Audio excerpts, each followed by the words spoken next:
တယောက်ကိုဘယ်လောက်ဖတ်နေတယ်လေကစားသမားတွေဘယ်လောက်တယောက်ဘယ်လောက်ရနိုင်မလဲ I think around 2000ထားပါတော့2000ခွဲပဲထားပါ2000ခွဲကို80ဆိုတော့14000ပဲထားပါတော့15000ပဲထားပါတော့15000ကို9နဲ့6နဲ့စားပဲထားတော့6နှစ်လေး7နှစ်2005ဟမ်အဲ့လိုပဲရလား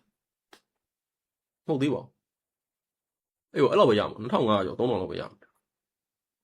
ဒါမဲ့ဟိုစုချင်းမြင့်ငွေတွေပါရှိမယ်လေချင်းမြင့်ငွေပါညာရှိမယ်လေနော်ဘယ်ကပါချင်းမြင့်ပါတယ်ညာချင်းမြင့်ပါတယ်ဘယ်ကနေပါလုပ်ပေးပါတယ်ဆိုတဲ့ဟာရှိမယ်လေဒေါ်လာ9သိန်းလေဒေါ်လာ9သိန်းရဲ့ကဲထားပါတော့ဗျာကျွန်တော်တက်ပြမယ်နော် calculator ဖွင့်လိုက်တော့မယ်စိတ်နေမတက်တော့ဘူးလားဒေါ်လာ9သိန်းရဲ့65%လို့တွက်လိုက်မယ်ဒါအသိများစုခွဲတဲ့ပုံစံပေါ့နော်ကျွန်တော်ကတော့မသိဘူးလေတီးကြတော့လားကျွန်တော်လည်းဘာမှမဆိုင်ဒေါ်လာ9သိန်းရဲ့65%တော့3သိန်း2000ခွဲအဲ့ဒါကိုကျွန်တော်9နဲ့စားမယ် if they want to 32မရှိဘူးနော်ရှိလားရှိဘူးနော်9နဲ့စား6000ခွဲရမယ်တက်ကိုတော့6000ခွဲရမယ်6000ခွဲဆိုတော့6000ခွဲကိုခုပေါက်သေး4500နဲ့တွက်လိုက်မယ်သိန်း3000နီးပါပေါ့နော်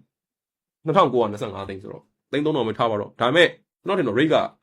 ဘိုးမန် rate နဲ့ပဲပုံမှန်လားမသိဘူးတိုးတော်ကလည်းဟိုချင်းမြင့်ငွေတွေချင်းမြင့်ငွေတွေပေါင်းတွက်မယ်ဆိုရင်တော့အဲ့လောက်တော့ရမှာပါမပြောတော့ဘူး3000နဲ့ပုံမှန်လား4000နဲ့ပုံမှန်လားမပြောတော့ဘူးပြီးအခွန်တော့ဆောင်အောင်မယ် sorry မေ့နေနော်ခွန်ဆောင်တော့ 20% လားမသိဆိုတော့2000ဝန်းကျင်လောက်တော့ရလောက်တယ်အဲ့ဆိုတော့ချင်းမြင့်ငွေတွေပြန်ပေါင်းလိုက်မယ်ဆိုလို့ရှိရင်2000ဝန်းကျင်လောက်တော့ရလောက်